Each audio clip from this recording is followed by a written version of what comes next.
Buenas tardes. Luis Miguel, ¿me escuchas? Hola, profe, sí, se escucha. Gracias.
Muy bien, buenas tardes.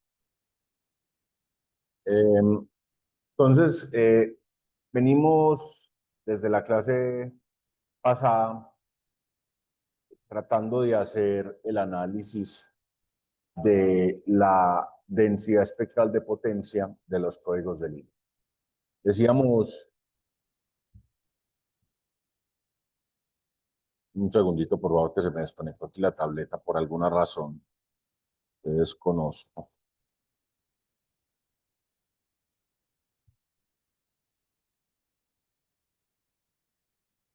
No entiendo. Un segundito.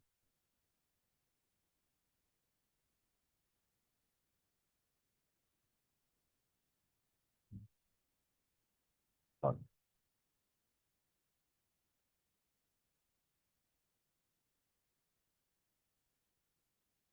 ¿será que ya?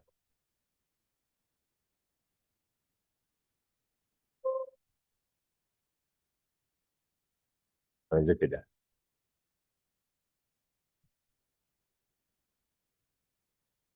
Está reconectando. Denme un segundito.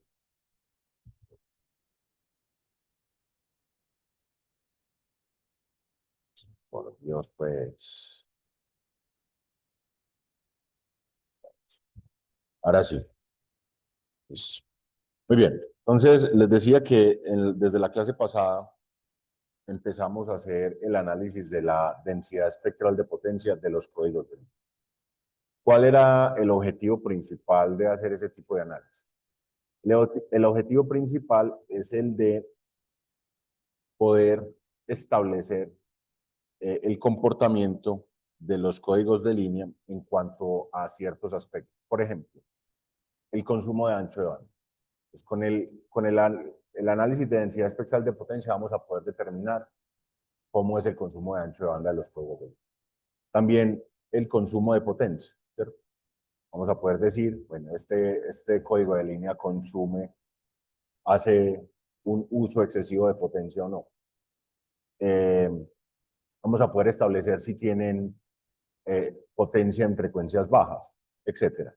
Entonces, muchas de las propiedades que quisiéramos eh, analizar sobre los códigos de línea lo podemos hacer con la densidad espectral. Entonces, esa era nuestra motivación. ¿Cómo lo planteamos? Entonces, inicialmente dijimos, vea, vamos a considerar unos pulsos que pueden tener una forma genérica. Es decir, no sabemos si son unos pulsos cuadrados, no sabemos si son en forma de casa, no sabemos si son en forma de balón, etc. Cualquier pulso. A ese pulso genérico lo llamamos PDT, ¿cierto? Entonces, decíamos, describimos cualquier código de línea mediante esta fórmula. Pues cualquier código de línea, ¿cierto? Y de t, lo podemos escribir como la suma de esos pulsos desplazados por una amplitud. ¿Listo? Y esa amplitud toma valores específicos dependiendo del tipo de código de línea que se esté usando y obviamente pues de la señal mensaje. Muy bien. Entonces aquí poníamos ejemplos de cómo se ve, si vamos a utilizar esta forma de pulso, cómo se vería un código de línea eh, que utiliza pues esa forma de pulso en el tiempo, ¿cierto? Muy bien. Y entonces dijimos, bueno, para hacer el análisis de densidad espectral de potencia vamos a hacer lo siguiente. En vez de concentrarnos en hacer el análisis sobre los códigos que tienen forma de pulso PDT, lo vamos a hacer con impulsos, ¿cierto? Lo hacemos con impulsos y después, una vez obtengamos esa densidad espectral de potencia con impulsos, lo pasamos a la forma del pulso que queremos. ¿Qué utilizamos para eso? Esta ecuación que aparece acá. Entonces, esta ecuación pone la densidad espectral de potencia de un tren de impulsos, ¿cierto? Y la densidad espectral de potencia del tren de pulsos con la forma de pulsos que queremos. Y aquí, posibilitando esa igualdad, está la magnitud de la respuesta en frecuencia, la magnitud al cuadrado de la respuesta en frecuencia de los pulsos. Muy bien. Eso fue lo que hicimos. Entonces, modelamos, hicimos todo el modelamiento para el caso en el que teníamos un tren de impulsos. Obtuvimos, o sea, dijimos, bueno, la densidad espectral de potencia es la transformada de Fourier de la función de autocorrelación. Y eso fue lo que hicimos. Obtuvimos la función de autocorrelación, la identificamos, llegamos a esto, esa era la función de autocorrelación, le sacamos la transformada de Fourier y nos dio esto, ¿cierto? Esta era una primera forma. Una segunda forma era pues esta, con equivalente, ¿cierto? Eso era todo. Y entonces, como esta es la densidad espectral de potencia del tren de impulsos, para obtenerlo ya con la forma de los pulsos deseados, pues utilizamos la fórmula que vimos hace un momento y listo, obtenemos la forma general que ya tiene en cuenta la forma de los pulsos. Eso es todo. Entonces, este análisis, como decíamos la clase pasada, es general. O sea, aplica para cualquiera que sea el código de línea. ¿Listo? Entonces, ¿qué vamos a hacer en esta clase y tal vez la siguiente? Es, ok, ya para códigos de línea específicos, como al utilizar esa forma de la densidad espectral de potencia, ¿qué obtenemos? ¿Listo? En cada código de línea específico. Ok, entonces está más o menos clara la idea. ¿Hay alguna inquietud? Ok, entonces vamos a decir la clase de hoy. Observe que ya no me sale el teclado, se le volvió vicio a la tabletica, no sacar el teclado. Ahí ya.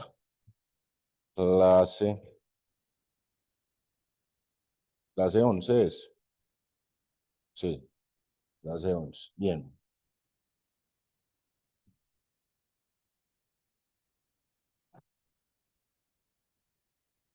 Muy bien. Entonces,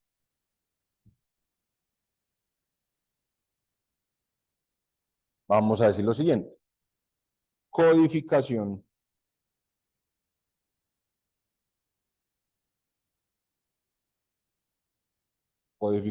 on-off. ¿Ok? Muy bien. Entonces, digamos, como vimos en la codificación on-off,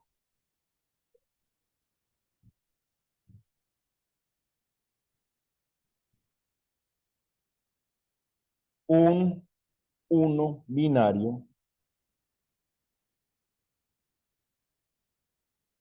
es transmitido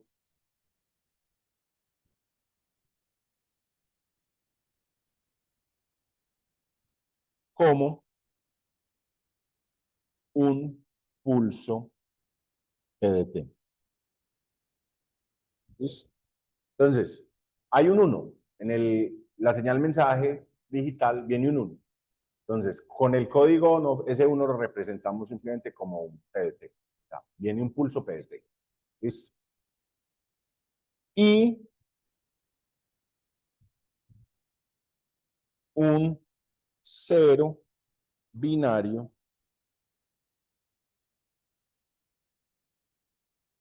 es transmitido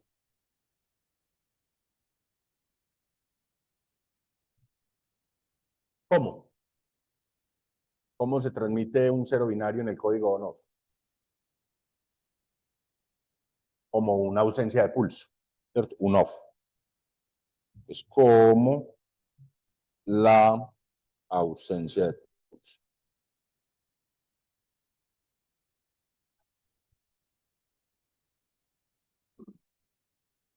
Listo. Ahora yo le pregunto, habíamos dicho la clase pasada que los valores específicos de ASUBK dependen del tipo de código binario, del código de línea que estemos usando. Entonces aquí estamos trabajando código o no. Muy bien. Entonces, el ASUBK, ¿qué posibles valores puede tomar aquí?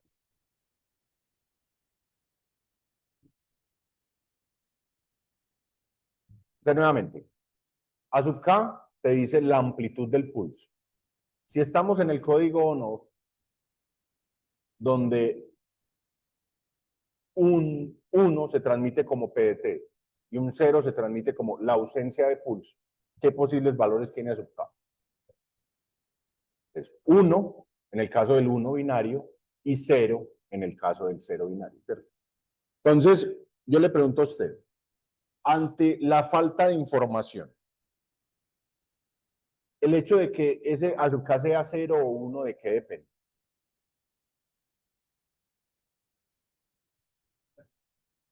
¿De cómo? De los mensajes, de la señal mensaje, ¿cierto? Es decir, el hecho de que ASUBK tome el valor de 0 es porque en la señal mensaje viene un 0. Y lo mismo con el 1, ¿cierto? Lo correspondiente.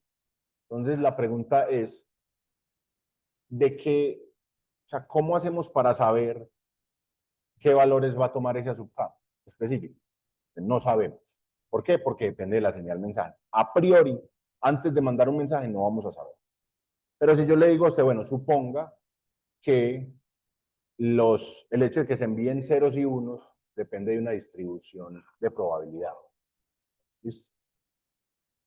O sea, yo voy a decir que ese A sub k es una variable aleatoria, tiene dos posibles valores. Voy a cerrar la puerta.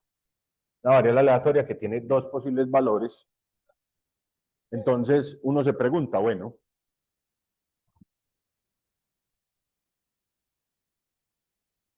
con esa distribución, dos posibles valores, tenemos una distribución de probabilidad. ¿Será que con eso podemos trabajar? Esa es la cosa. Ahora, ante la falta de información, yo le pregunto a usted le parece muy extremo asumir que la probabilidad de que venga un 0 en la señal mensaje sea igual a la probabilidad de que venga un 1? ¿Qué quiere decir eso? La probabilidad, distribución de probabilidad de los ceros y los unos en la señal mensaje es uniforme, ¿cierto? ¿A usted le parece eso descabellado?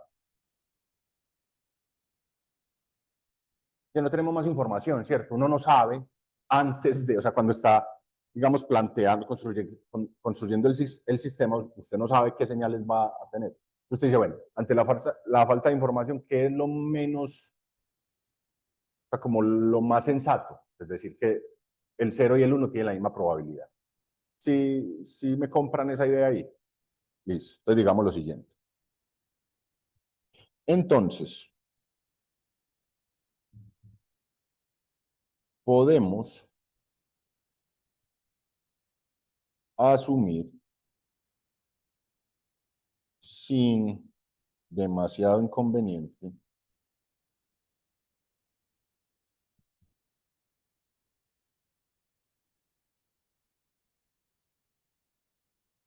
sin demasiado inconveniente, que un A sub K puede ser 1 o 0 con igual probabilidad.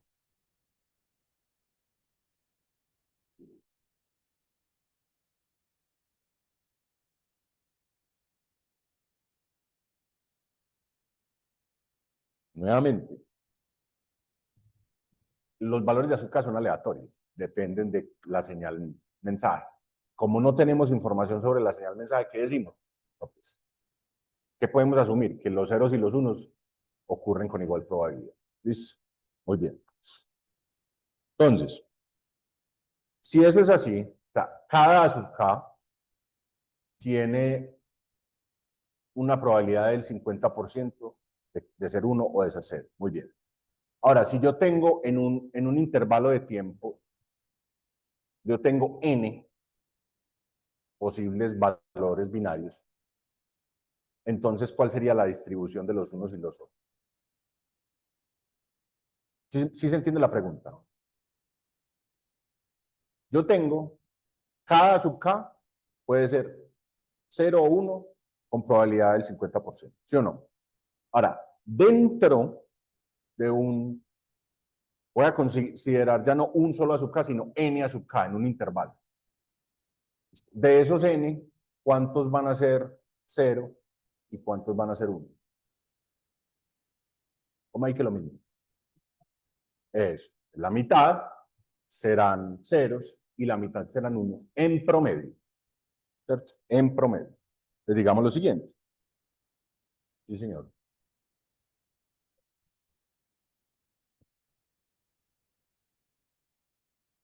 No. ¿Por qué decís eso? O sea, por acá me están diciendo que están preguntando que si la cantidad de ceros en promedio eh, o la cantidad de unos siguen una distribución normal. Yo le estoy preguntando por qué.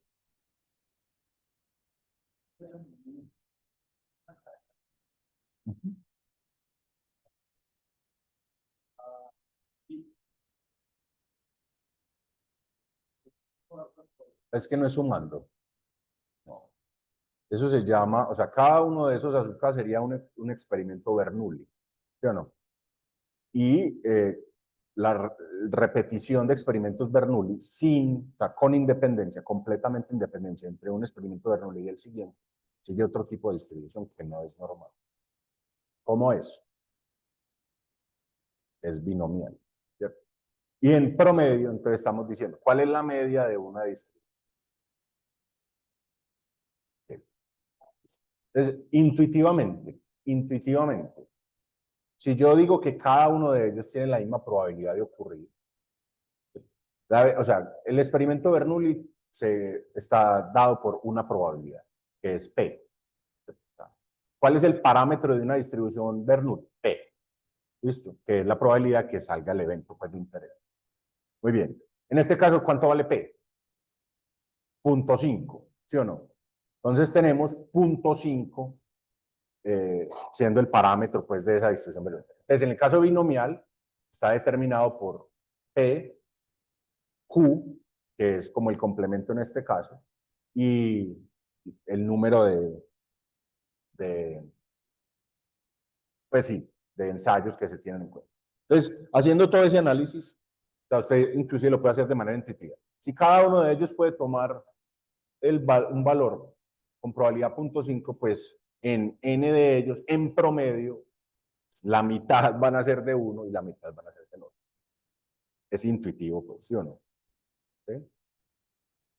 Entonces, en un intervalo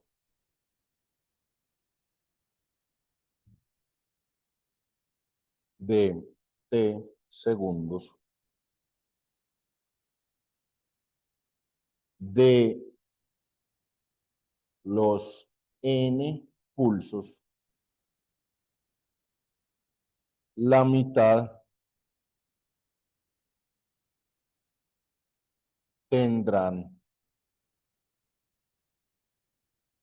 A sub K de 1 y la otra mitad tendrán A sub K de 0 en promedio. ¿Listo? ¿Qué quiere decir eso en promedio? Usted coge un intervalo de duración T mayúscula, y cuenta ahí cuántos cayeron, cuántos fueron 1 y cuántos fueron 0, y entonces, no sé, 6 fueron 1, 4 fueron 0. Vuelve y hace el experimento. Otro intervalo de duración T, y ahí fueron, no sé, la mitad y la mitad. Vuelve y hace el experimento, y fueron 7, bueno, punto 7 y 3, y punto 3. Entonces usted repite ese experimento un montón de veces, y en promedio, eso tiende a que la distribución entre los ceros y los unos va a ser 50%. ¿Listo? Muy bien. Entonces, con eso, listo. Muy bien. Entonces, recuerde de eso que hicimos la clase pasada. Nosotros dejamos nuestra fórmula, la dejamos dependiendo de estas cositas, que era, como le decía, la correlación discreta entre los aceptados. ¿Qué es R sub 0?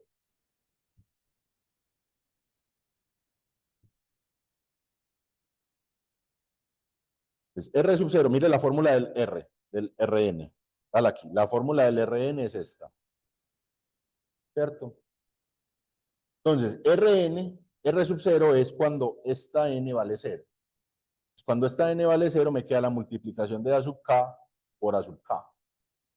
¿Sí o qué? En esa fórmula, o sea, me queda límite cuando n tiende a infinito, 1 sobre n, la sumatoria de los A sub k al cuadrado. Ese es R sub 0. ¿Sí o no? ¿Sí se entiende? Ahora, con este análisis que les estoy planteando acá, si en un intervalo de tiempo esos n, ¿cierto? Esos n mayúscula tienden a dividirse así como por la mitad en promedio, la cantidad de ellos, entonces ese R sub 0 lo podemos calcular, ¿sí o no? Libera. R sub 0, recuerde, límite cuando n tiende a infinito de 1 sobre n por la sumatoria sobre k de los A sub k al cuadrado, ¿cierto? Y esto es igual al límite cuando n tiende a infinito de 1 sobre n por, pues aquí está, en ese intervalo, ¿cierto? En el intervalo de tiempo, para, para n mayúscula, pues la mitad van a ser unos y la mitad van a ser ceros. Entonces, ¿qué pasa? ¿Cuáles son los posibles valores que toma sub k? 0 al cuadrado me da 0. Y 1 al cuadrado me da 1. 0 al cuadrado, ¿cuántos de esos hay? N sobre 2. ¿Sí o no? Y 1 al cuadrado, ¿cuántos de esos hay? N sobre 2 también. ¿Cierto? Entonces, esto nos queda N sobre 2 por 1 al cuadrado más N sobre 2 por 0 al cuadrado. ¿Sí se entiende? ¿Sí se entiende eso? ¿Sí? ¿Cuánto me da eso a esta hora? Entonces da N sobre 2. Y con el N que hay afuera, 1 sobre N, ¿cierto? Entonces todo esto me da 1 medio. ¿Listo? ¿Ok? Perfecto. Ahora, ¿qué sigue? El resto, o sea, el R sub n. Ya hicimos R sub 0, hagamos R sub n. Para R sub n debemos analizar A sub k por A sub k menos n. Listo. Ahora, una pregunta. Yo ya le había hablado de esto, entonces para ver si estamos conectados. Este A sub K menos N es igual a ¿qué? O sea, dígame si esto es verdad.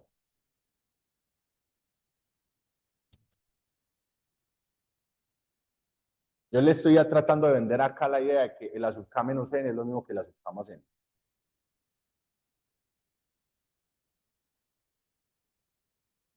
Y lo habíamos dicho la clase pasada. Esa N, ¿qué valores toma?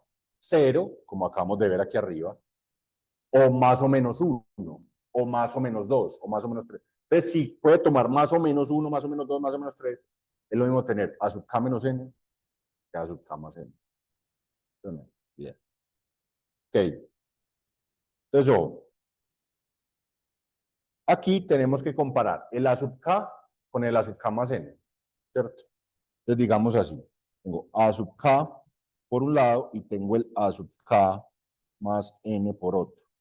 Y yo voy a hacer aquí una tablita de la siguiente manera, 2 puntos.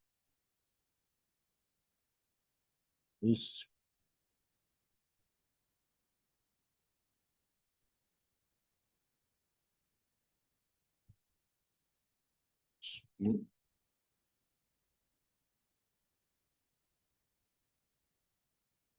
Eso. Entonces, un segundito, yo aquí enderezo la tabla. Dios mío.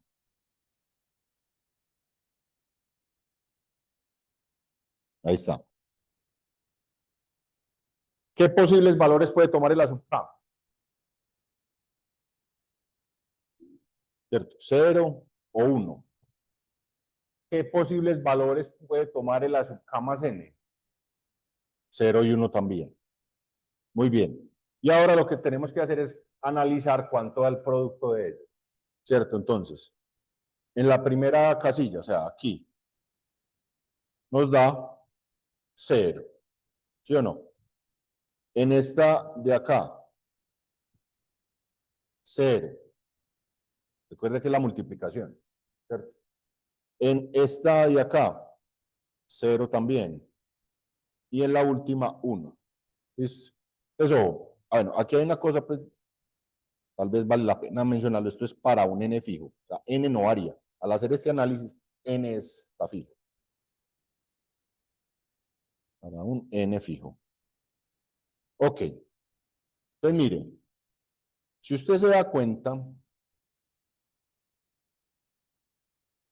hay 0,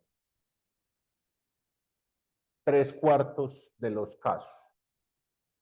Y 1/4 de los casos hay 1. Digamos, pues en rojo. ¿Verdad?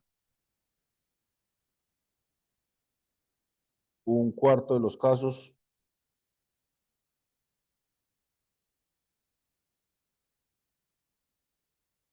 producen 1. 3/4 de los casos producen 0.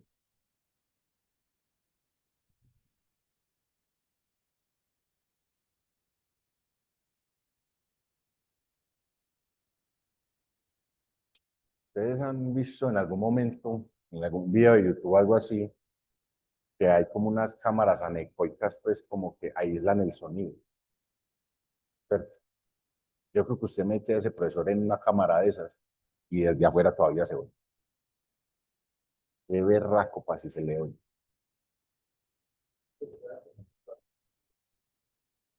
Toda tan berraca. Listo. Entonces, ¿qué va a pasar? Con el cálculo de RN, vamos a tener que tener en cuenta eso precisamente. O sea, esa 1/4 y 3/4. ¿Cierto? Entonces, digamos lo siguiente. Asumiendo nuevamente una distribución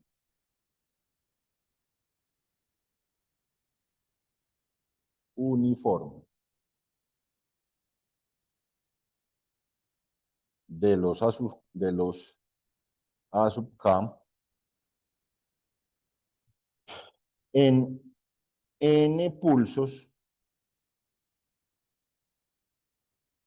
el producto A sub k por A sub k más n es 1. ¿Cuántas veces?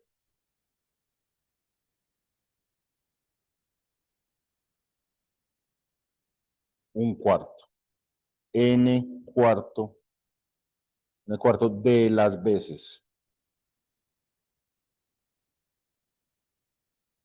Y 0, 3 n cuartos de las veces. ¿Listo?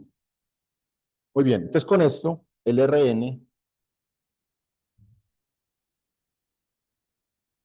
es así. Rn era el límite cuando n tiende a infinito de 1 sobre n por la sumatoria sobre k del a sub k por a sub k más n. ¿Listo? Esto para n mayor o igual que 1, porque ya el del 0 lo hicimos. Listo. ¿Cuánto me da eso entonces? Nuevamente. Más bien, yo voy a poner esto así. N diferente de 0. Ok.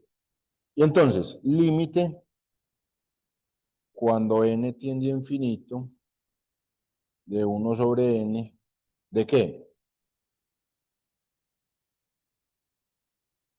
Entonces nos da n cuartos por 1 más 3n cuartos por 0. ¿Listo? Y eso a esta hora me da ¿cuánto? Un cuarto. ¿Listo? Ya.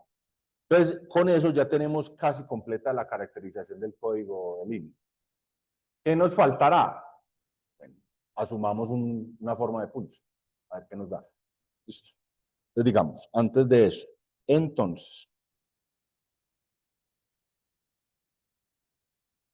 la densidad espectral de potencia de un código on-off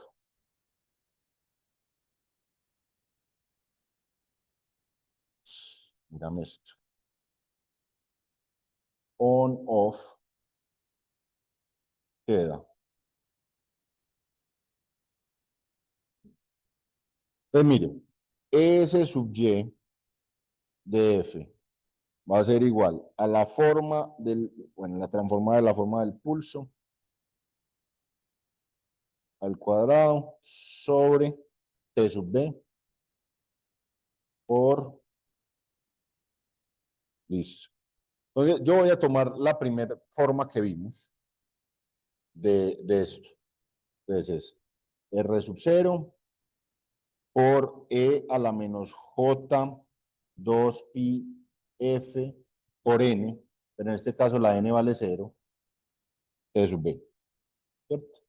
Más la sumatoria del resto, N desde menos infinito hasta infinito, con N diferente de 0, ¿de quién? Del R sub N por E a la menos J 2 pi F N T sub B. Esta era la fórmula que habíamos visto, es decir, usted se fija que en la clase anterior, la primera forma que vimos de la correlación es esa de acá. Solamente que saqué el 0, saqué el término del 0. Bueno, no es esa, pues en realidad, disculpe. Es esta, ¿cierto? Simplemente que saqué el 0 de la sumatoria, pero es esta fórmula que estamos usando. Muy bien, entonces, volviendo, tenemos esa forma. Acabamos de obtener el valor de estos R's. Entonces, R sub 0 me dio un medio. Y este R sub n me dio un cuarto. ¿Cierto que sí? Muy bien. Entonces, digamos,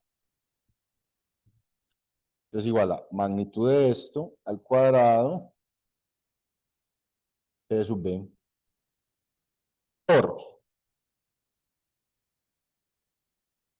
un medio de E a la menos J2 pi F por 0 por T sub B, más un cuarto, que sale de la sumatoria, de N menos infinito hasta infinito, pero sin incluir el 0, ¿cierto? De E a la menos J2 pi por F N T sub B. Muy bien. Ok. Ahora, lo que voy a hacer. Ese un medio, un medio que tengo acá, lo voy a partir en dos. PF al cuadrado T sub B, ¿cierto? Por E a la menos J2 pi F por 0 T sub B por un cuarto más un cuarto. ¿Qué es eso? O sea, partí el un medio en un cuarto más un cuarto, ¿sí o no? Más, bueno, eso mismo, yo lo voy a copiar.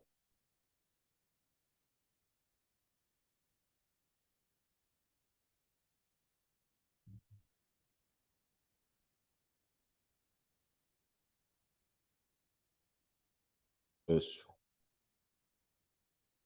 Listo, ahí está. Un momento, no me gusta. Ahí está. Muy bien. ¿Para qué estoy haciendo eso? Entonces, fíjense, aquí, o sea, ¿cuánto da esto? De una, pues, ¿cuánto da eso? Todo esto. Todo eso vale 1, ¿cierto? Pero yo estoy acá dejando el 0 explícito porque ahorita voy a combinar un asunto aquí. Entonces, miren, esto va a ser igual a P de F in al cuadrado T sub B. Muy bien. Y entonces, uno de esos cuartos lo voy a escribir acá. Es un cuarto. ¿Listo? O sea, digamos que ese primer cuarto es este man. ¿Listo? Muy bien. Más un cuarto de la sumatoria de n, así, ¿de quién? De e a la menos j 2 pi f n. Entonces, ¿qué hice? El segundo cuarto lo metí acá a la sumatoria. Es como así. Fíjense en esto. Esta sumatoria no incluye el cero, ¿cierto? Pero yo cojo un cuarto de esos y lo escribo acá. Y el otro cuarto lo multiplico por esto, que es el mismo término que hay en la sumatoria del cero. ¿Sí o no? O sea, mire que es exactamente lo mismo, solamente que allá la n vale cero. Entonces, un cuarto por esto es como el término del cero de la sumatoria. ¿Sí o qué? ¿A qué le falta a esta sumatoria? El cero, ¿cierto? ¿Cuál es el cero? Si la sumatoria incluyera el cero, ¿cuál es el término del cero? Sería un cuarto, ¿cierto? Por e a la menos j 2 pi por f, 0 t sub b. Ah, bueno, eso es precisamente lo que tengo acá. Un cuarto por e a la menos j 2 pi por f, 0 t sub b. Entonces, ¿qué dice? Ese un cuarto por esto lo metí a la sumatoria. Entonces, esta sumatoria ya se incluye el cero. ¿Listo? Ahora, me sobra un cuarto. Está aquí. ¿Y por qué no dice e a la no sé qué? Ah, pues es que esto es 1. ¿Sí o no? Sencillo. Ahí está. Entonces, usted se da cuenta finalmente que tenemos P de F cuadrado sobre 4T sub B, ¿cierto? Más, no, más no, por 1 más la sumatoria de n menos infinito hasta infinito de e a la menos j 2pi fn t sub. ¿Cierto? Ok. Ese está claro. Ese es como el resultado. Finalmente, ¿qué tocará? Ver para una forma particular del pulso cuánto nos da. Pero esa es la caracterización. Entonces, yo voy a escribir esto, voy a expandir eso otra vez, porque voy a hacer el análisis de manera separada. Va a cobrar sentido todo. P por F cuadrado sobre 4T sub B más lo mismo, PF cuadrado 4T sub B por la sumatoria desde menos infinito hasta infinito de E a la menos tum FNT sub B. Listo. Entonces tengo esos dos cosas. Fíjese que es básicamente la misma cosa. Me da esto, que depende solamente de la forma del pulso, ¿cierto? Más lo mismo, pero esto, o sea, es como una ponderación de esto. Entonces, ahí vamos a analizar las dos cosas por separado. Entonces, esto, llamemos a este man, este primero, llamémoslo estrellita, y este segundo lo vamos a llamar cuadrito. Vamos a analizarlos separadamente. ¿Ok? Entonces, digamos, bueno, antes de seguir, vamos bien. ¿Qué pasó? Ya, aquí en el un cuarto. O sea, este un medio se convierte en un cuarto más un cuarto, ¿sí o no? Muy bien. Entonces, este man por un cuarto, ¿qué me da? Un cuarto a lo aquí. Y este man por este man también da un cuarto, pero sin convertirlo a un cuarto, sino que dejándolo así.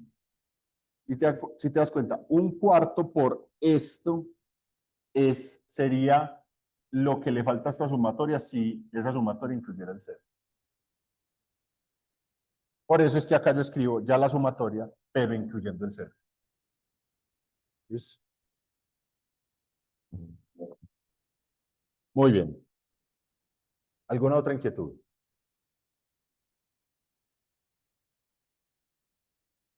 Bien. Entonces, analicemos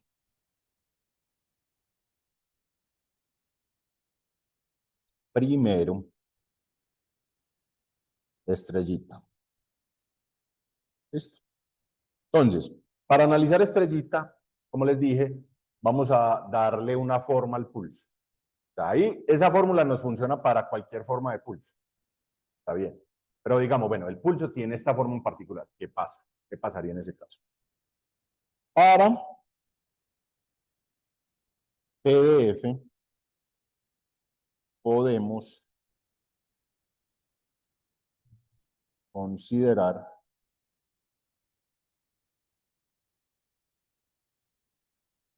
un pulso en el tiempo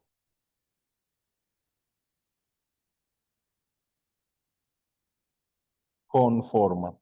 ¿Cuál es la primera forma que a usted se le ocurre? O sea, si yo le fuera a preguntar, bueno, ¿usted cuál es la forma de PDT que quiere que analicemos? O sea, ¿qué es lo primero que diría? Eso. PDT, que sea un pulso rectangular, ¿cierto? Es con forma rectangular.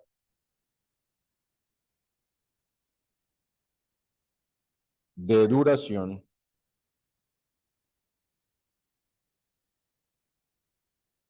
igual a la mitad del tiempo del bit.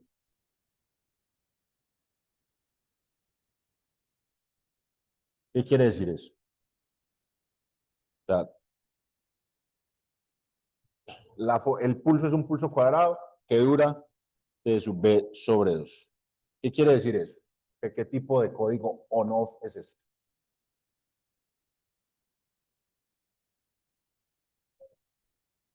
O sea, sabemos que es un código on-off, ¿cierto?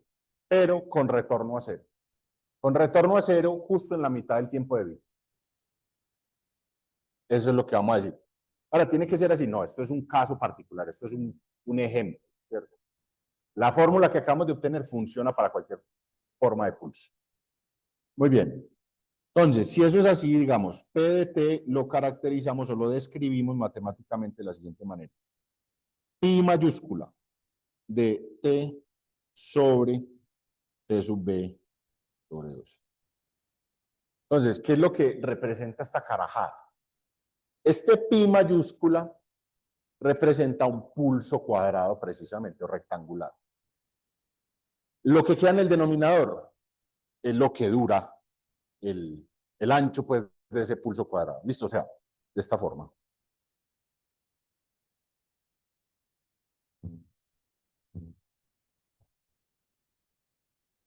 Yo tengo, suponga que este es el tiempo, este va a ser P de T, ¿cierto? Y entonces yo voy a decir que esto es esto. Muy bien. Este muchacho es pi, ¿cierto? Muy bien. ¿Cuánto me mide de acá hasta acá? Entonces, si esto es t sobre alfa, ¿cierto? ¿Cuánto me mide eso ahí? Esto mide alfa. Es lo que estoy diciendo. ¿Ok? Esa es la fórmula. Entonces, esa notación de pi mayúscula es para denotar el pulso rectangular y lo que queda en el denominador es lo que dura el pulso, el ancho del pulso. Pues. Bien. Entonces, listo. Esto nos da pi mayúscula de 2t sobre t sub b. ¿Cierto que sí? Muy bien. Una pregunta, y eso lo veremos pues con más detenimiento más adelante, pero si yo cojo y en vez de tener un pulso que me dure la mitad del bit, sino yo quiero tener un pulso que me dure todo el bit, ¿sí o qué? ¿Qué espero yo que ocurra con el espectro de la señal? Todavía no lo hemos visto, pero yo quiero que de una vez vamos a pensar en eso. Eso, entonces, ¿qué ocurre? Si yo tengo un pulso que duraba esto, ¿y si me están viendo? Sí. Un pulso que duraba esto, ya lo que estoy diciendo es que dura el doble del tiempo. ¿Qué ocurre con el espectro? Usted ya sabe, lo que en uno de los dominios es más largo, en el otro se encoge. Entonces, ¿qué voy a esperar? Que si yo tengo el pulso ya no durando T sub B sobre 2, sino T sub B, el consumo de ancho de banda se me va a reducir en una cantidad. Luego veremos. ¿Listo? Se reduce el consumo de ancho de banda. ¿Listo? Ahora, yo quiero que el pulso dure es menos. O sea, por ejemplo, un tercio. Entonces, ¿qué va a pasar? Se me ensancha el consumo del ancho de banda. Se me abre. ¿Listo? Para que lo vamos pensando de una vez. Muy bien. Ahora, resulta que lo que yo tengo aquí es la transformada de Fourier. Yo acabé de escribir, fue el pulso en el tiempo. Entonces, me toca PDF. PDF es la transformada de Fourier de PDT. Vos puedes evaluar, mirar por ahí en alguna parte en internet y te puedes verificar que la transformada de Fourier de esto te da esto.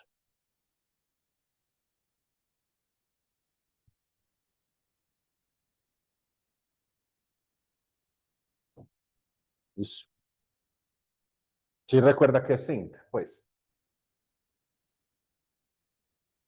¿qué es zinc? Seno de X, o sea, zinc de X es seno de X sobre X. ¿Listo? En este curso. Bien, me da eso.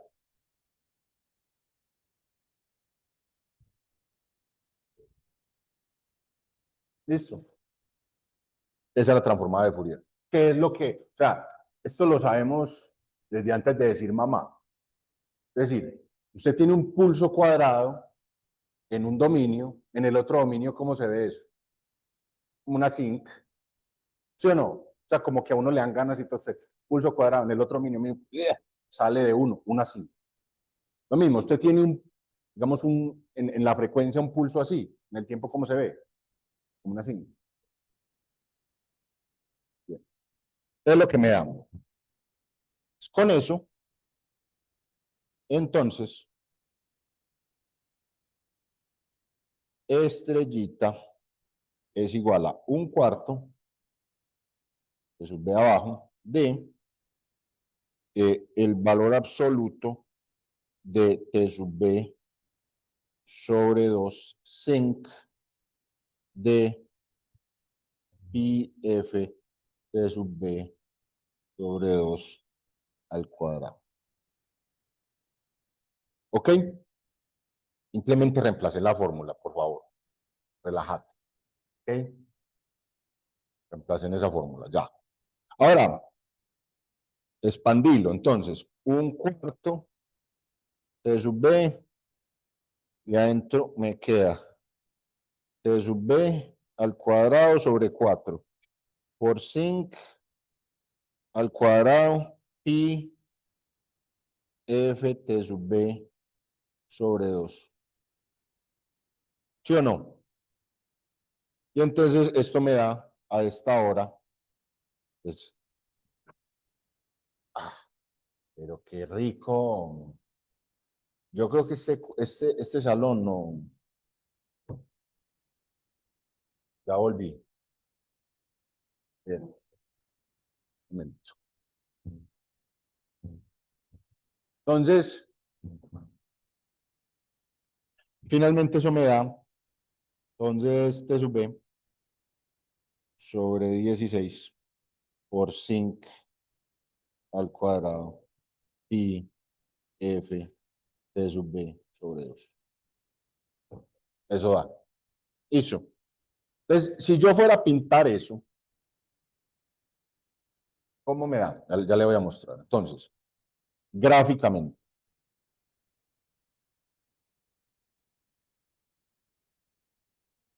yo voy a ofrecer disculpas de antemano ya por el dibujo tan horrible.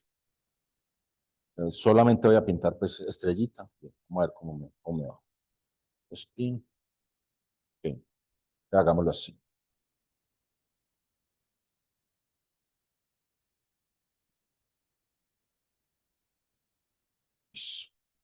Y la mitad más o menos que aquí. ¿Ok? Entonces, esto es la frecuencia. Y esto es S subestrellita, perdón. S subestrellita de F. O sea, solamente la densidad espectral de potencia de estrellita. Muy bien. ¿Cuál es la amplitud? ¿Ah? Pero qué cosa tan complicada, pues. Un momento, por favor, muchachos. No, no, no, no, no. El universo conspira. Mira eso.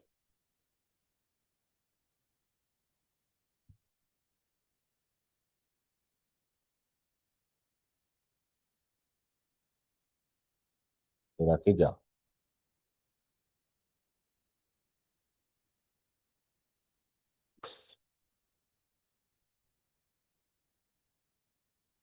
No, no, no, no, no. Jesucristo bendito. Listo. Ya conectó.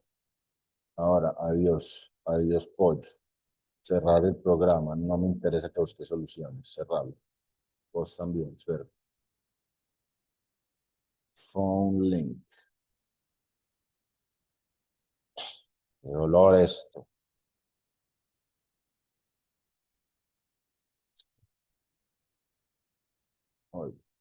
Listo, volvimos. Ok. Entonces, ¿estamos ahí? Listo. ¿Cuál es la amplitud de esa cinta? T sub B sobre 16. Es decir, esto acá, la máxima, el máximo valor que va a tomar es T sub B sobre 16. Muy bien. Ahora, miremos el eje horizontal. Pues el eje horizontal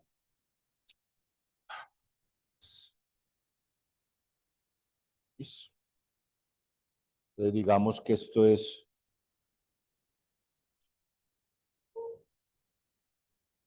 entonces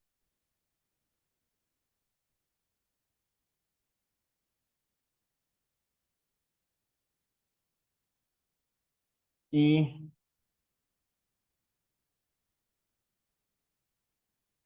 ahí está. Pues, obviamente esto es 0 acá. Esto es 1 sobre T sub B. Esto es 2 sobre T sub B. ¿Cierto? 3 sobre T sub B, etcétera. Menos 1 sobre T sub B, menos 2 sobre T sub B, menos 3 sobre T sub B. Dios mío, menos 3 sobre T sub B. Por acá, menos 4 sobre T sub B. Listo. Bien. Entonces, más o menos cómo va la cosa. Entonces, es una sinc al cuadrado. Usted sabe que la sinc, pero un lóbulo principal, baja y empieza a oscilar. Y en esas oscilaciones toma valores negativos, toma valores positivos, toma valores negativos. Pero esta es sinc al cuadrado, ¿cierto? Entonces nunca toma valores negativos. Es algo así. Me perdona, por favor, lo horrible.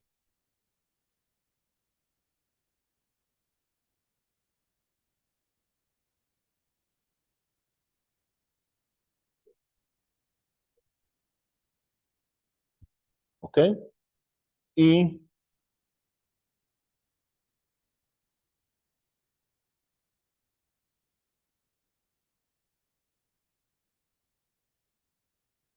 algo así. ¿Sí? Entonces esto pues normalmente se acostumbra a uno pintarlo rellenito. Llenémoslo.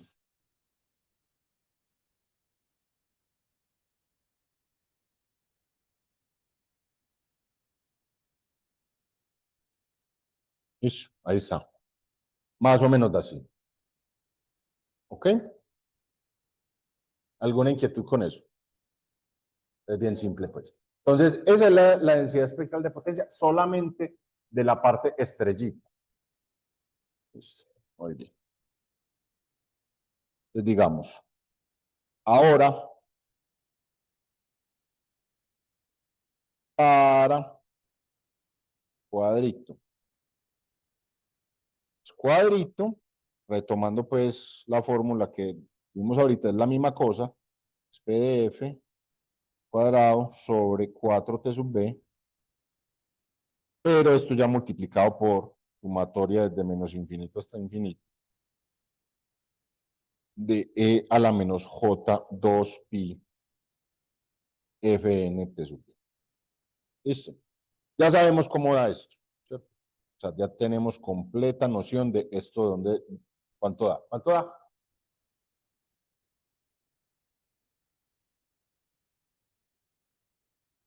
¿Cuánto da eso? Lo que acabamos de obtener, véalo aquí. Es lo mismo que estrellita. ¿Cierto? Entonces decimos eso, sabemos que es de estrellita, ya sabemos cuánto da. ¿Qué queda?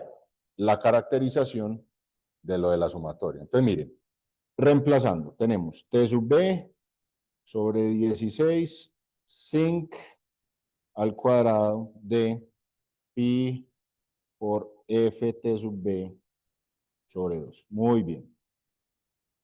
Por la sumatoria de la así, desde menos infinito hasta infinito, de e a la menos j 2 pi fn t sub b. Listo. Mire pues esto. Yo le pregunto a usted, esta sumatoria, esto que voy a poner acá es cierto o no. Voy a decir, este man es como si fuera la transformada de Fourier de una cosa. Listo. Entonces, eso, voy a decir, esa sumatoria es la transformada de Fourier de una cosa. ¿Cuál es la transformada de Fourier?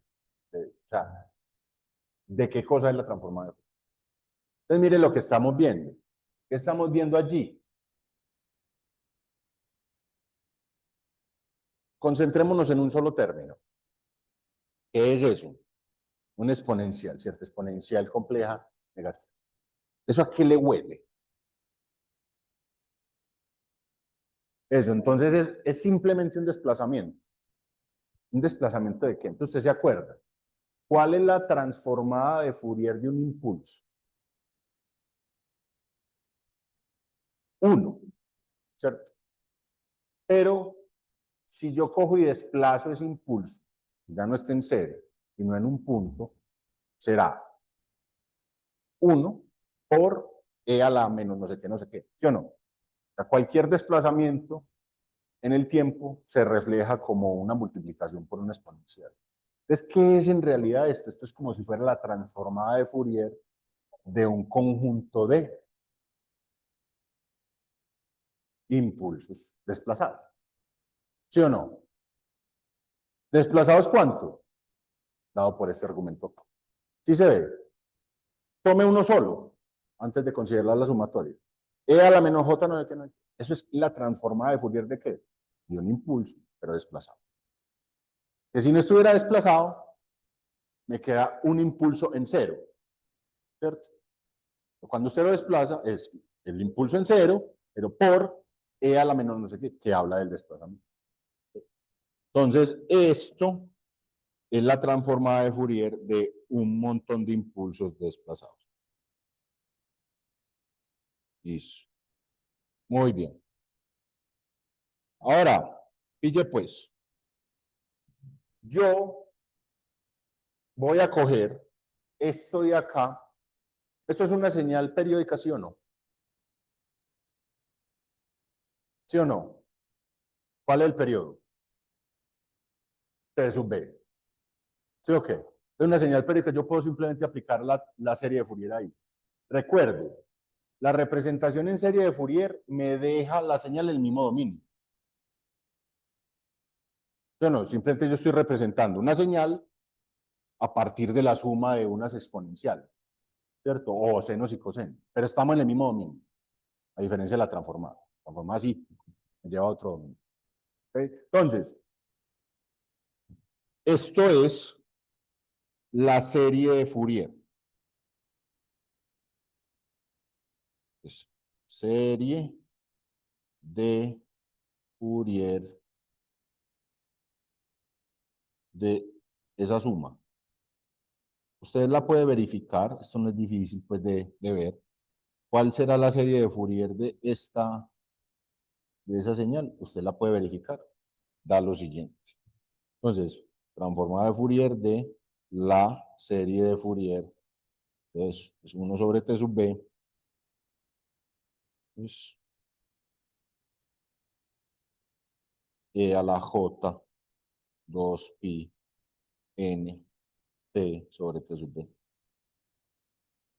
¿Qué fue lo que hice? Simplemente representé esto en una serie de Fourier. Usted lo puede verificar. Es bien sencillo. Usted lo que va a ver es que cada uno de los coeficientes le da esto. Y ya. Le da 1 sobre T sub B. Esa es la serie de Fourier. Listo. Ahora, apliquen la transformada de Fourier a eso. Entonces, 1 sobre T sub B. Uy, profe, ¿qué hiciste ahí? Sale el 1 sobre T sub B. ¿Por qué? La serie de Fourier es una pirueta lineal. ¿Cierto? Entonces sale la constante de ahí. Y como nuevamente es una pirueta lineal, entonces también la transformada de Fourier de una suma es la suma de las transformadas. Entonces, ¿qué me queda? Suma de la transformada de Fourier de E a la J 2 pi nt sobre T sub B. Listo. Y esto es igual a 1/t sub b por la suma de... ¿Cuánto cree usted que da esa transformada de Fourier ahí de cada uno de esos exponenciales?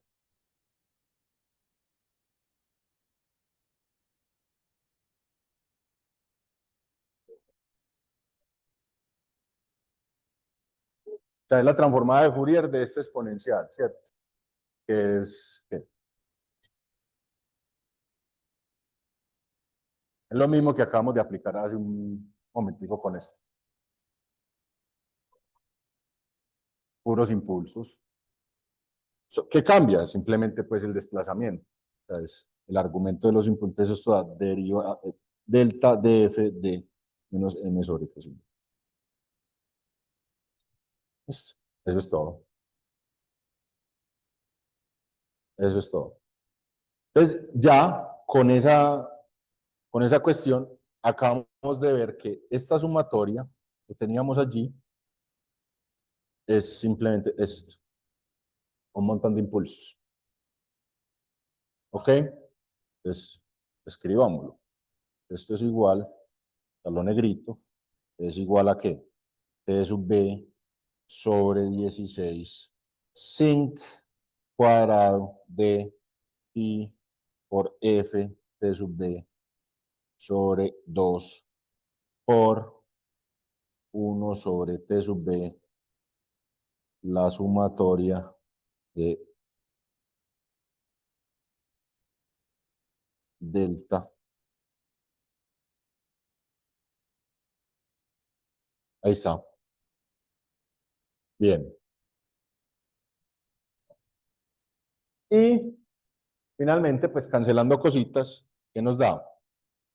Esto es igual a 1/16 sin cuadrado de pi ft sub b sobre 2.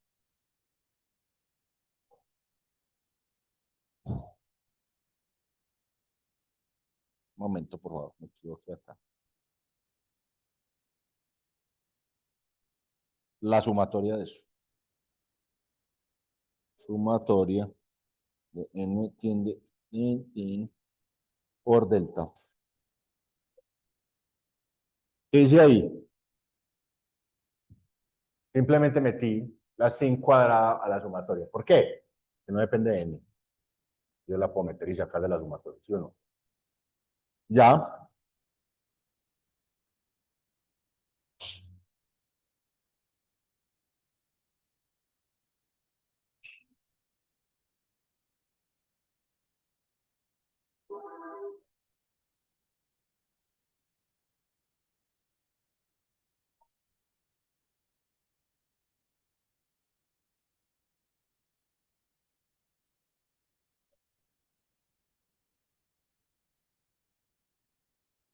Sí. ¿O ¿Hay alguna duda? Pues ya casi, o sea, falta un par de pasitos más, ya casi llegamos pues a donde yo quería llegar. Pues, eh, listo. Ahora, note lo siguiente. Este man tiene una F acá, ¿sí o no?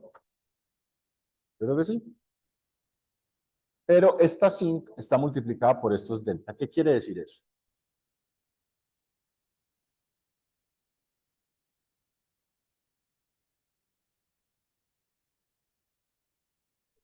Eso. Dice, por ejemplo, aquí Manuel, que ¿qué quiere decir eso? Que esta sin que esté multiplicada por estos impulsos. Es que cualquier función, no importa la forma que tenga, va a ser cero en toda parte, menos justo en el punto del impulso. ¿Cuál es el punto del impulso? N sobre T sub b. Ahí donde está cada impulso está ahí, puesto ahí, en N sobre T sub b. Entonces, en realidad, esto sería igual a ¿qué? A eso mismo, solamente que en vez de F, N sobre T sub b. ¿Sí se entendió?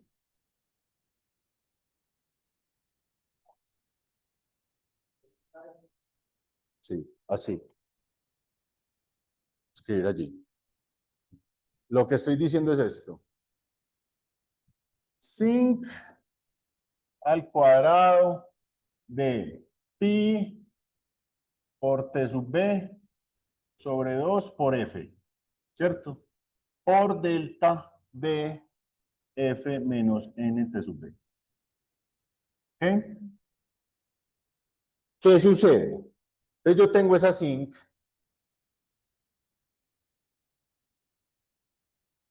¿Listo? Yo tengo la sinc. Me da algo así. Sinc al cuadrado, ¿cierto? Entonces, y muy bien. Pero resulta que esa sinc está multiplicada por este delta.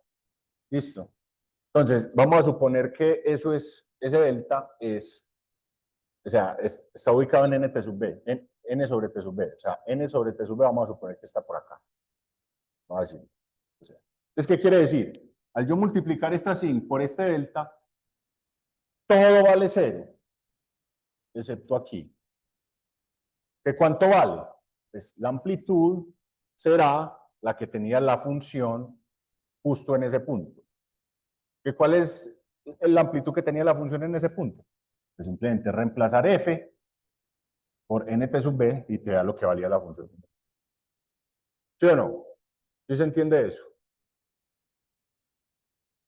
Entonces, esto es lo mismo que decir, mire usted, 1 sobre 16 sumatoria de in de sinc al cuadrado por pi por t sub b sobre 2 por f.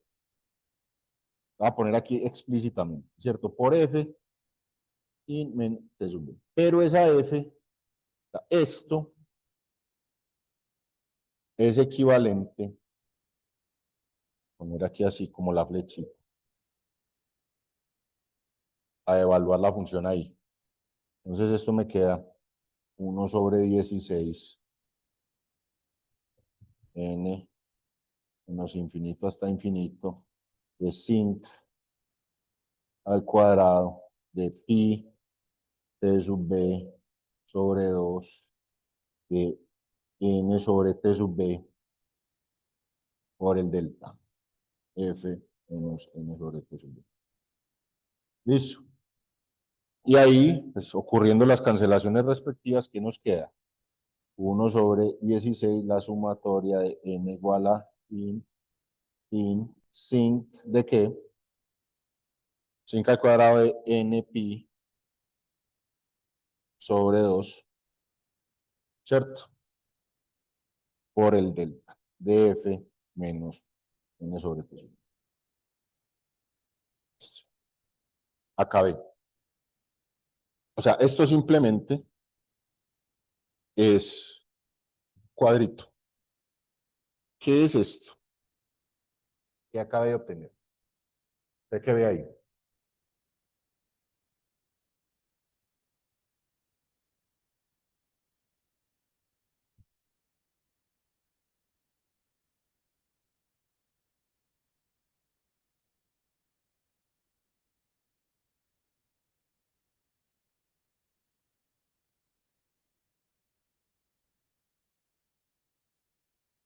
¿Qué es eso?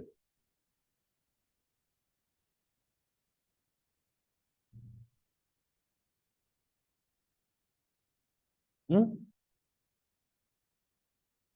No, porque mire que esto no depende. Ah, convolución, ¿cómo?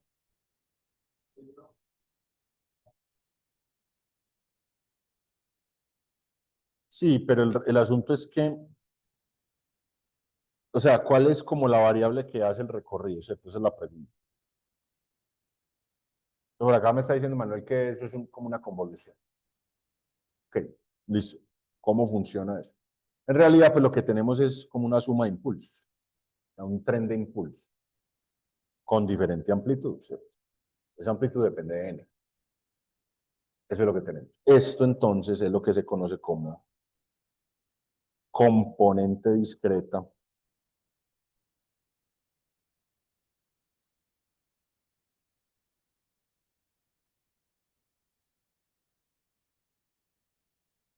de la dep del código on-off.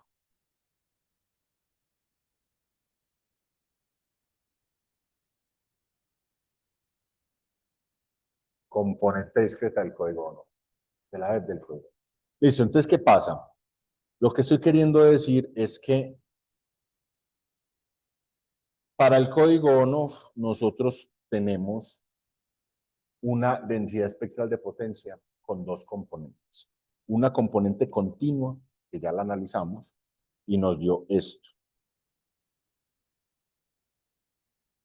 Y se pinta así. Y también tenemos una componente discreta.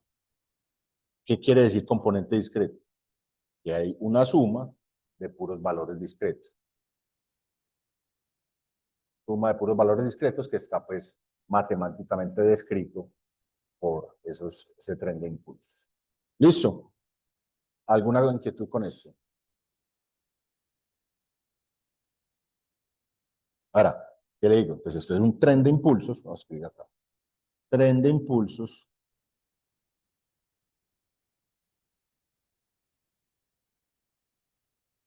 con escalamiento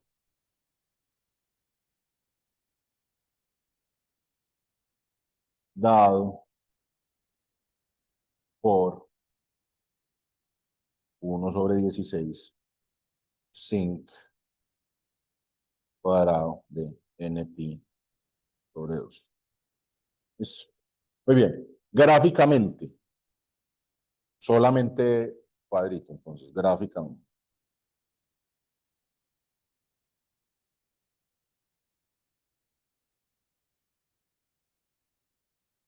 Solo cuadrito. Eso. Vamos a ver. Solo cuadrito gráficamente será algo así.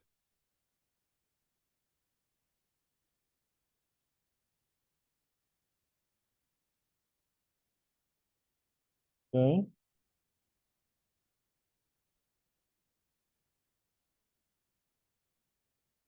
Entonces, F, ese subcuadrito de F, no me gusta.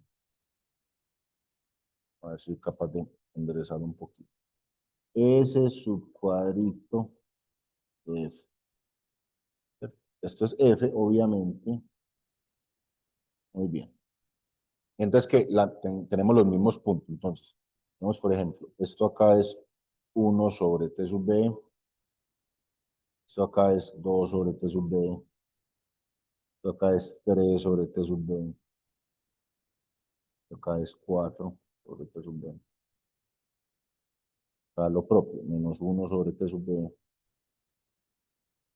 Menos 2 sobre T sub B. Menos 3 sobre T sub B. Siempre me pasa lo mismo. Menos 3 sobre T sub B, etcétera. ¿Cierto? Y entonces, ¿qué veríamos? Pronto alarguémoslo un poco acá. A ver,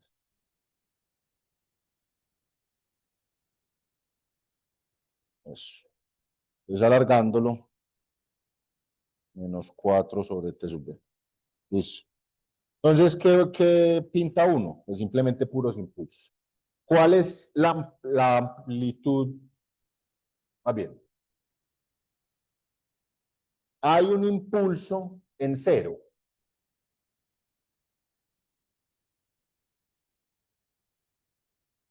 Sí, sí hay un impulso en cero.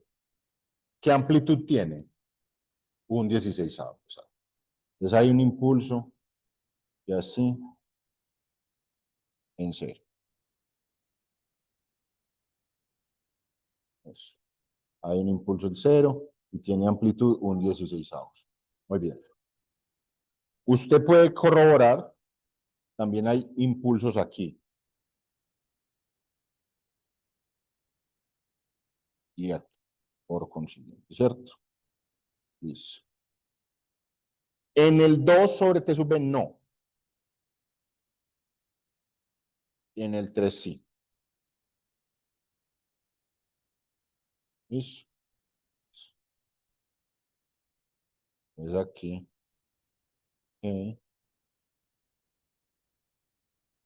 ¿Listo? Eso es. Eso es todo. Entonces ahora, todo junto. Juntando estrellita y cuadrito. Todo junto.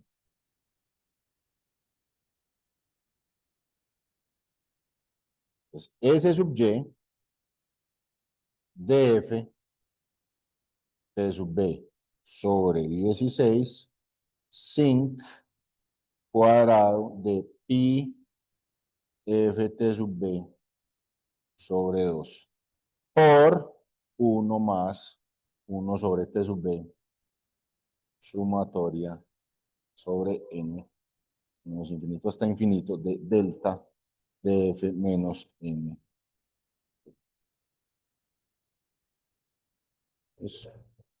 Eso es. ¿Listo? Gráficamente, todo junto. Vamos a ver. Yo aquí, o sea, eso es todo junto entre comillas, ¿cierto? Ya le voy a explicar por qué estoy diciendo lo que estoy diciendo. Otro dibujo más. Entonces, ¿okay?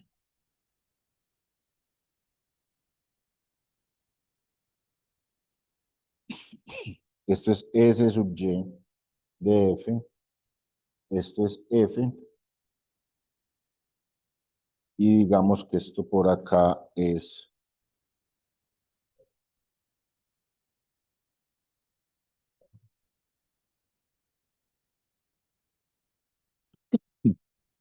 cero, 1 sobre T sub B, 2 sobre T sub B, 3 sobre T sub B, 4, menos 1 sobre T sub B, menos 2 sobre T sub B, menos 3 sobre T sub B. Siempre me pasa lo mismo, por Dios. Bien. Listo. Y entonces, ya le voy a decir a qué me estoy haciendo. Estoy tratando pues como de pintar todo junto.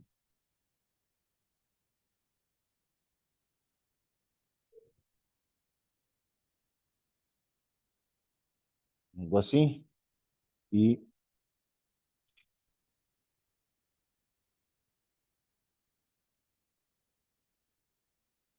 listo. Y hay un chuzo ahí.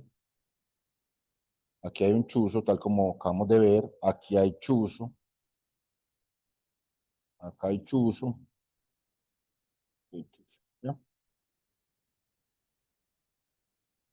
Entonces, aquí tenemos esto, tenemos esto, tenemos esto, tenemos esto, ¿cierto?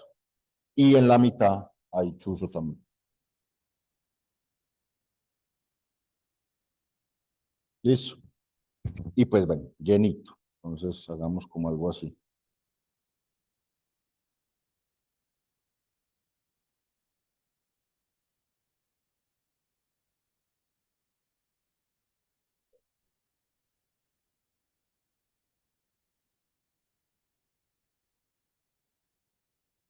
Listo. Eso es todo. Ahora, ¿a qué me refiero con que esto no es en esencia lo mismo? Pues?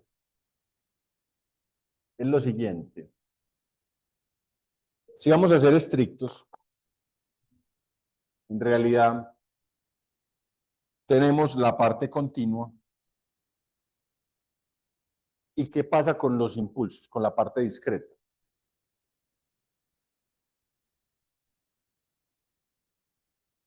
¿Qué pasa? O sea, fíjese usted, ¿cuál es la fórmula? Es la parte continua más la parte discreta. ¿Cierto que sí? Es que en realidad, ¿qué pasa? Este impulso está montado aquí. O sea, esta es la cola de la flecha, ¿cierto? Es más, estamos sumando ambas señales, la parte continua y la parte discreta. Entonces, no, o sea, aquí estoy mostrando las dos partes como superpuestas, pero en realidad lo que tengo es una suma. Entonces, esa suma lo que hace es que este impulso va desmontado aquí, este impulso va desmontado acá, o sea, no empieza acá, sino acá. Este no empieza acá, sino acá, y así sucesivamente. Pues ahí lo que estoy haciendo es como mostrando una superposición de ambas cosas. ¿Listo? ¿Sí está claro eso? ¿Sí? Muy bien, ¿alguna inquietud con esto? Entonces, mire, esto ya nos permite, por ejemplo, hablar de ancho de banda. Enseguida miramos. Hablar de, por ejemplo, potencia. Entonces se dice, pero profe, ¿yo cómo sé si eso está gastando mucha o poca potencia? Hay que tener alguna referencia. Entonces, a medida que vamos avanzando con otros códigos, pues los vamos a comparar entre ellos. ¿Sí? Vamos teniendo como referencia si es mucho o poca potencia. Ahora, aquí sí se ve de uno. Estoy teniendo alguna potencia en frecuencia.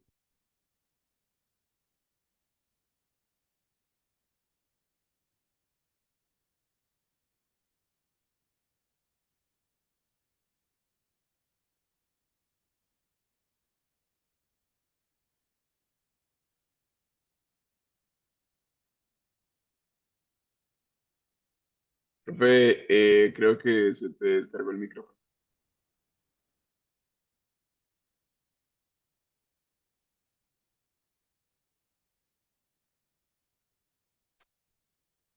Gracias. Ya me escuchan. Sí, ahora sí. Ya, gracias. Entonces, estaba diciendo que eh, podemos ver claramente que aquí este código sí tiene potencia en frecuencias bajas. De hecho, casi toda la potencia de este código está en frecuencias bajas. Luego veremos pues cómo se ve un código donde no. O sea, por ejemplo, usted puede pensar que en vez de que pase eso que está pasando ahí, da un código que tenga una respuesta como de esta forma.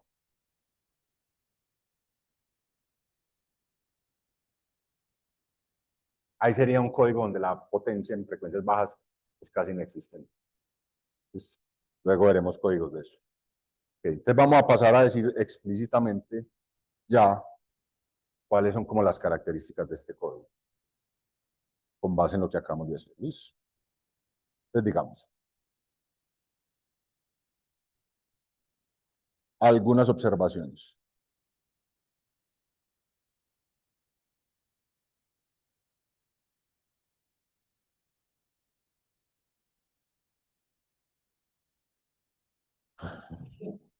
Pues lo primero,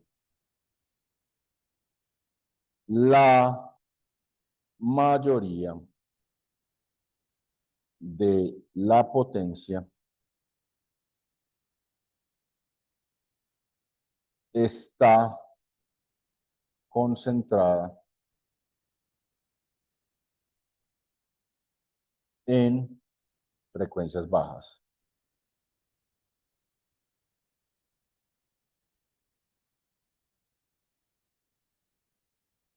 Esto va en contra de lo que habíamos dicho. Buscábamos, ¿cierto? Entonces, pues digamos acá que carita triste. Muy bien. ¿Qué más? Usted puede notar que esto es una SIN, o está pues básicamente gobernado por una SIN. Entonces la pregunta es, ¿esto se acaba acá? Esto no se acaba, ¿cierto? O sea, esto sigue como oscilando de aquí en adelante, cada vez perdiendo más y más amplitud, lo mismo hacia al otro lado. ¿Cierto? Entonces lo que vemos es que asintóticamente me voy aproximando a cero, pero nunca llego. Usted se queda haciendo, digamos que usted en 1.000 millones de segundos va y mira la señal. Usted dice, no veo nada. Pero usted hace suficiente zoom, se da cuenta que todavía hay oscilación. ¿Listo? Entonces, digamos lo siguiente. El espectro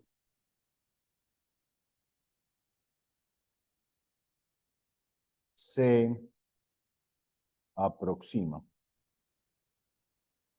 a cero cuando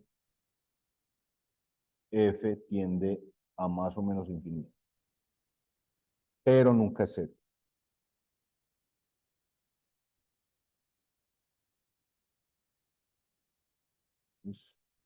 Nunca es cero. Muy bien. ¿Qué más se puede decir? Entonces, ojo, esto es una observación más o menos, ¿cierto? No es una observación directa, no hay que hacer es como un análisis. Es decir, el ancho de banda efectivo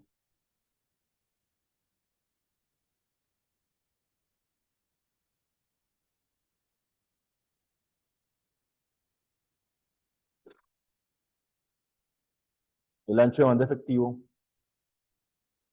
en este caso,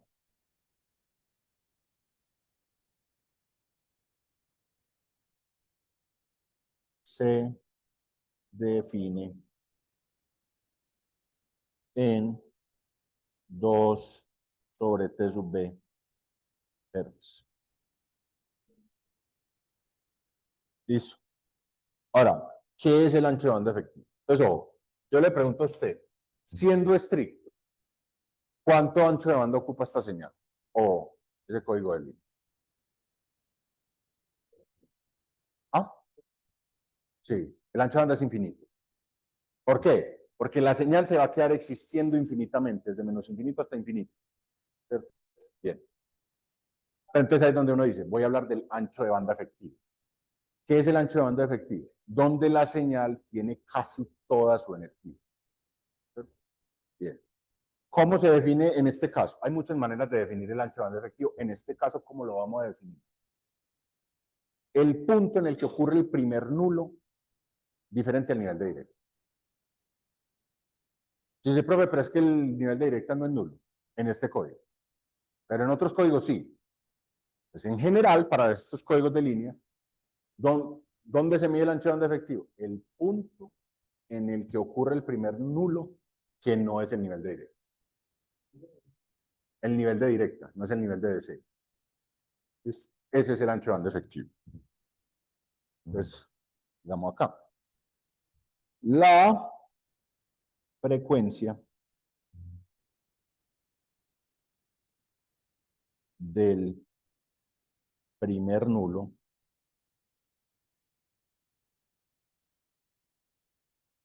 que no es el nivel de DC. Ese es el ancho de banda efectivo. O sea, entonces, ¿por qué A2 sobre T sub B? Es porque ahí es donde ocurre el primer nulo. Ese es el ancho de banda efectivo. ¿Okay? 2 sobre T sub B. Muy bien.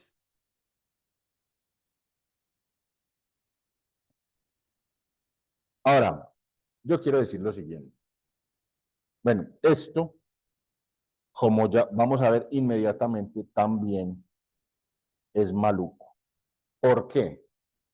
Porque resulta que ese 2 sobre T sub B, hertz, siendo el ancho de banda, es 4 veces el ancho de banda mínimo que se requiere. ¿Listo? Lo vamos a ver ya mismo. ¿Por qué digo 4 veces eso?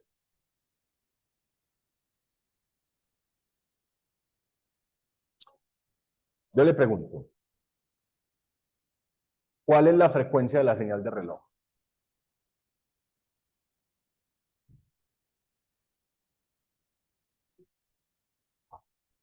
Eso. La frecuencia de la señal de reloj es 1 sobre T sub B. ¿Por qué? T sub B es el periodo de duración de cada bit. La frecuencia de esa señal de reloj, o sea, donde empieza cada bit, es 1 sobre eso. ¿Cierto? Entonces, digamos acá.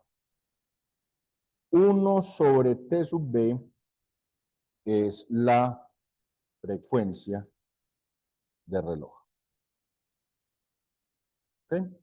Está claro. Ahora, este man, lo que le acaba de decir, este muchacho, no quiero hacer eso. Este muchacho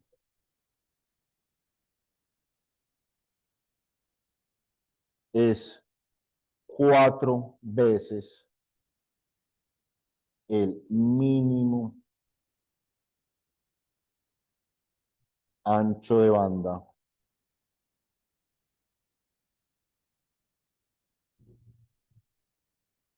requerido para transmitir. ¿Cuántos pulsos por segundo? Dígame.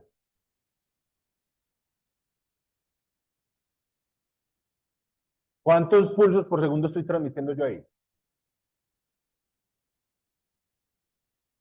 Eso. Si 1 sobre T sub B es la frecuencia de la señal de reloj, ¿cuántos pulsos por segundo estoy transmitiendo? 1 sobre T sub B, ¿sí o no? Entonces, 1 sobre T sub B pulsos por segundo.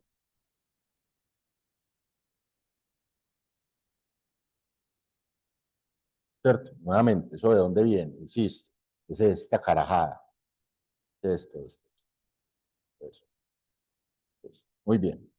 Ahora, ¿de dónde viene esa idea de que esto es 4 veces el ancho de banda requerido? Entonces ya habíamos hablado. ¿Cómo analizamos el ancho de banda requerido dada una tasa de transmisión?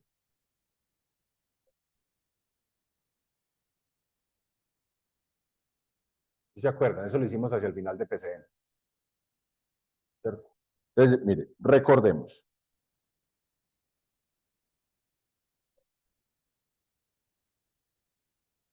Recordemos lo siguiente. Para transmitir 2NB bits por segundo, se requiere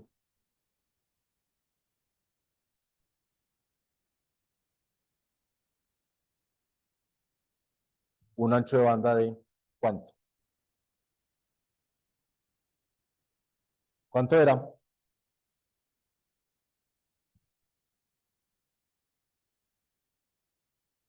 ¿Cuál era el ancho de banda de eso?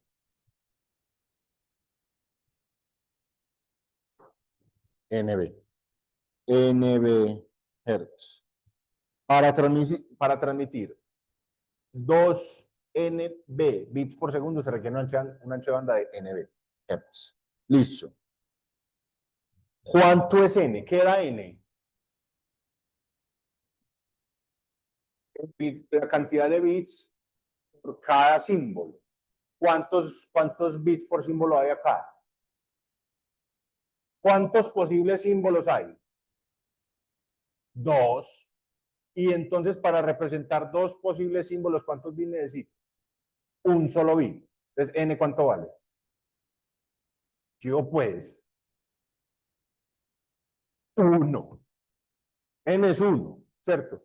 Entonces, si N es 1, reemplaza la N ahí. ¿Cuál es el ancho de banda mínimo? B.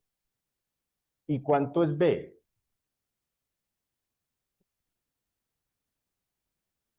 Acabamos de decir, muchachos, ancho de banda efectivo. Entonces, okay, te vamos a mirar. ¿Cómo N es igual a 1? Entonces, un bit tiene el código binario.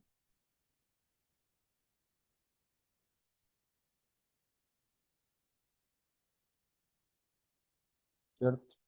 Entonces, tenemos que 2b debe ser igual a 1 sobre t sub b.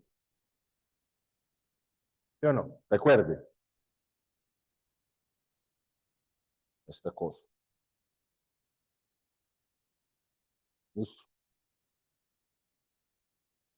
Por lo que entonces b es 1 sobre 2 veces t sub b hertz. Listo. Entonces, ¿qué acabé de obtener? El ancho de banda mínimo absoluto, ¿cierto? Cuando yo estoy transmitiendo 1 sobre t sub b pulsos por segundo es 1 sobre 2 t sub b hertz. Ese es el ancho de banda mínimo. ¿Listo?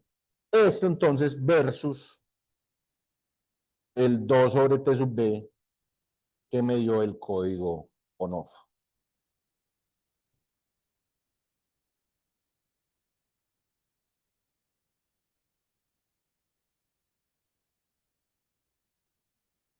Perdón, entonces, bueno, digamos que eso es como la continuación de esto acá.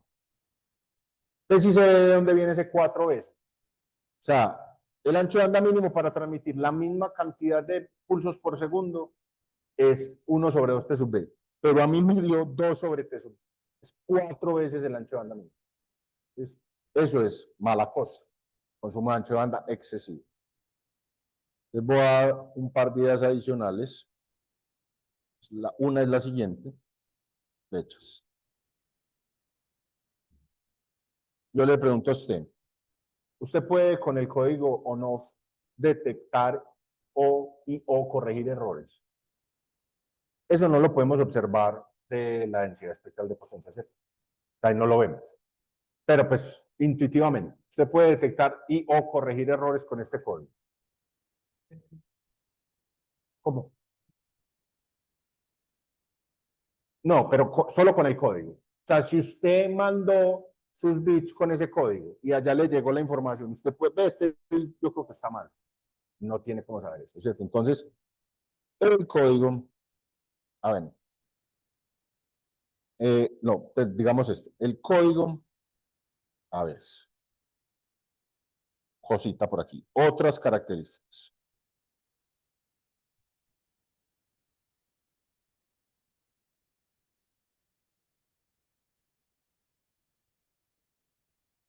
El código on-off no es transparente.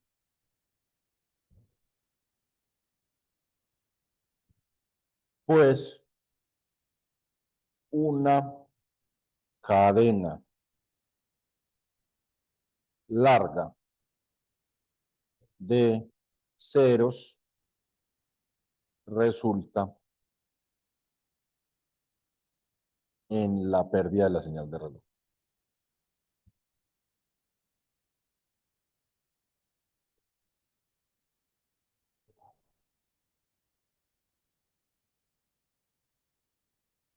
¿Listo?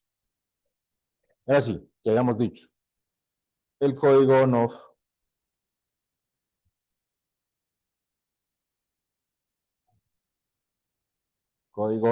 no tiene posibilidad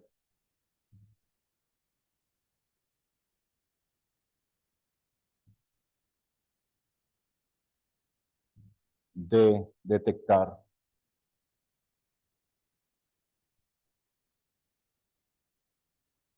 ni de corregir errores. Y finalmente, una cosa que todavía no tenemos las herramientas para poderlo pues como mirar en detalle, pero digamos lo siguiente. ¿Cómo veremos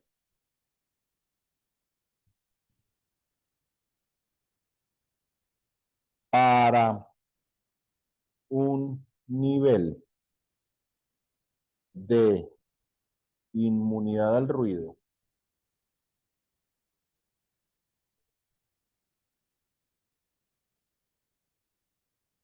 a un nivel de inmunidad al ruido fijo, la potencia usada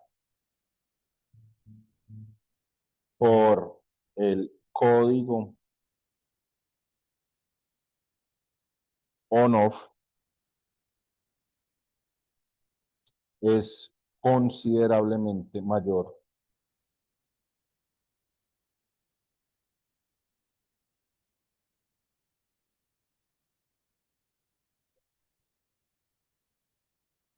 que en el caso del código polar, que en el caso del código polar.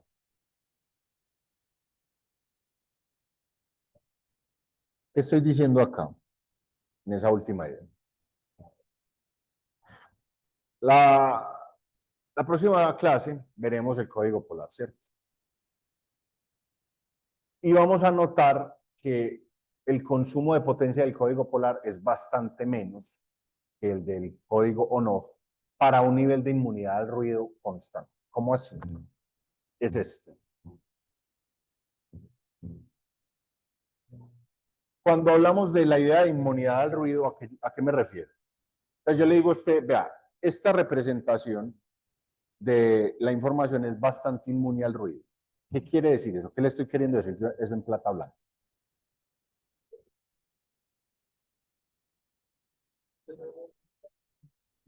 ¿Cómo? Eso. Es exactamente eso. Que si ingresa ruido al canal, se puede todavía distinguir la señal original. ¿Qué quiere decir eso? Además, que si yo tengo una alta inmunidad al ruido, quiere decir que la posibilidad de que yo confunda un 0 con un 1 o un 1 con un 0 es muy bajita. ¿Y eso cómo se ve? La inmunidad al ruido, o sea, esa capacidad de distinguir los unos y los ceros, ¿dónde se manifiesta? Pues es en la diferencia entre los unos y los ceros. Entonces, en el código polar, ¿usted cómo representa los unos y los ceros? O sea, por ejemplo, yo tengo un 1, 0. Entonces, un 1, 0 en el código polar será algo así. ¿Listo? ¿Cómo se ve eso en el código unipolar? Es polar. En el código unipolar o on-off, tenemos la misma carajada, pero ya lo que vemos es algo así. ¿Cierto? Entonces, para yo poder distinguir los unos y los ceros, en el código polar versus el on-off, ¿cuál es mejor? Este es mejor. Entonces, si yo digo que esto de acá a acá me mide, por ejemplo, 2 unidades, ¿cierto? Para mantener el mismo nivel de inmunidad al ruido, esto de acá a acá, ¿cuánto me tiene que medir? 2 unidades. ¿Sí o no? Para el mismo nivel de inmunidad al ruido, la distancia entre el 1 y el 0 tiene que ser 2. ¿Cierto? Muy bien. ¿Dónde está gastando usted más potencia?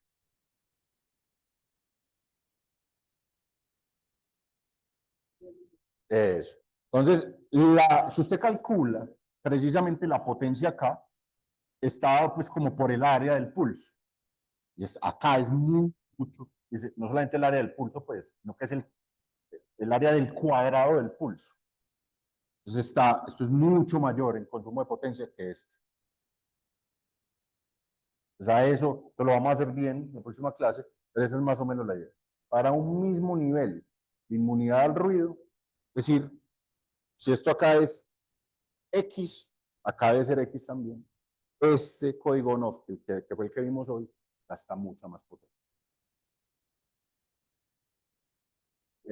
Bueno, ya sigue entonces ver el código polar. No lo voy a empezar. Entonces voy a dejar ahí. Entonces recuerde, hasta aquí entra el tema para el examen de la próxima semana. ¿Listo? ¿Todo bien? ¿Alguna inquietud? Listo, profe. Sugerencia. Listo. Que estén muy bien. Una feliz tarde.